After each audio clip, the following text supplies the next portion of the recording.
नमस्कार दोस्तों, आपके अपने यूट्यूब चैनल मेरी मातृभाषा हिंदी क्लासेस में मैं आपका स्वागत करती हूँ। तो आइए बढ़ते हैं। हिंदी आज हम देखेंगे हिंदी साहित्य का इतिहास से संबंधित प्रश्नोत्तरी, जिसमें आदिकालीन लौकिक व गद्य साहित्य को देखेंगे। तो पहला प्रश्न है हमारा, जयचंद्र प्रकाश और जयमंग जस चंद्रिका रचनाओं का उल्लेख किसमें मिलता है? तो ये राठौरी रीक ख्यात में मिलता है। अगला प्रश्न है, ईड़ पार कोयल कूजे पूजे युवति मनोर पितुर वियोगुन धूजे कूजे मयूर किशोर। तो ये पंक्तियां हैं बसंत विलास की। अगला प्रश्न है हमारा, आदिकाल में खड़ी बोली को काव्य की भाषा बनाने वाले पहले कवि हैं? तो आदिकाल में खड़ी बोली को काव्य की भाषा बनाने वाले पहले कवि हैं अमीर खुसरो। अमीर खुसरो का समय है, तो अमीर खुसरो का समय 1255 से 1324 ईस्वी है।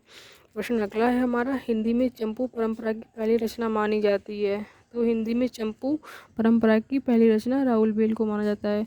दोस्तों, क्या आप जानते हैं चंपू चंपू क्या होता है? चंपू उसे कहते हैं जिसमें गद्य और पद्य दोनों मिश्रित होते हैं, तो उसे हम चंपू कहते हैं। निम्नलिखित में से राउल बेल के बारे में शतकथन है। यह एक शिलांकित कृति है, सही है। इसका रचना काल 9वीं शताब्दी है। ए बी नहीं, ये गलत है। राउल बेल के बारे में इसका रचनाकार जो है 9वीं शताब्दी नहीं 10वीं शताब्दी है। अगला है, इसमें 7 बोलियों के शब्द मिलते हैं जिनमें राजस्थानी प्रधान है। ए भी सही है। हिंदी में नक्सिक वर्णन की श्रृंगार परंपरा इसी रचना से आरंभ होती है। ए भी सही है। बढ़ते हैं अगले प्रश्न की ओर। तो अगला प्रश्न है हमारा, नागरी प्रचारणी सभा काशी द्वारा 1934 में संपादित ढोला मारू रदुहा के संपादक मंडल में शामिल विद्वान नहीं हैं?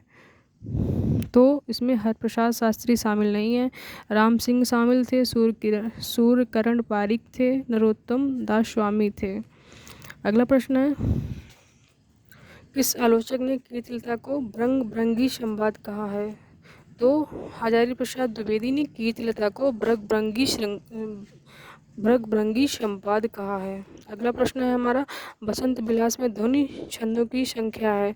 तो बसंत विलास में ध्वनि छंदों की संख्या जो है वो है 84। अगला प्रश्न है हमारा, रडमल्ल छंद विक्रमी संवत 1454 के रचनाकार हैं? तो रडमल्ल छंद के रचनाकार श्रीधर व्यास हैं। रडमल छंद के उपलब्ध छंदों की संख्या है, तो इसमें उपलब्ध छंदों की संख्या 70 है। अमीर खुसरो की किस रचना में भारतीय बोलियों का विस्तार से वर्णन है? तो अमीर खुसरो की रचना नूह सिपहर में भारतीय बोलियों का विस्तार से वर्णन है। अगला कथन है हमारा, कबीर की अपेक्षा खुसरो का ध्यान बोलचाल की भाषा की ओर अधिक था, उसी प्रकार जैसे अंग्रेजों का ध्यान बोलचाल की भाषा की ओर अधिक रहता है। कथन है, तो ये कथन है रामचंद्र शुक्ल का।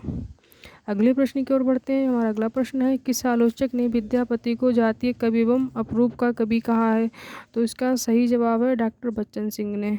किसने अमीर खुसरो को महाकवि या कवियों में राजकुमार कहा है? तो ये ईश्वरी प्रसाद ने कहा है।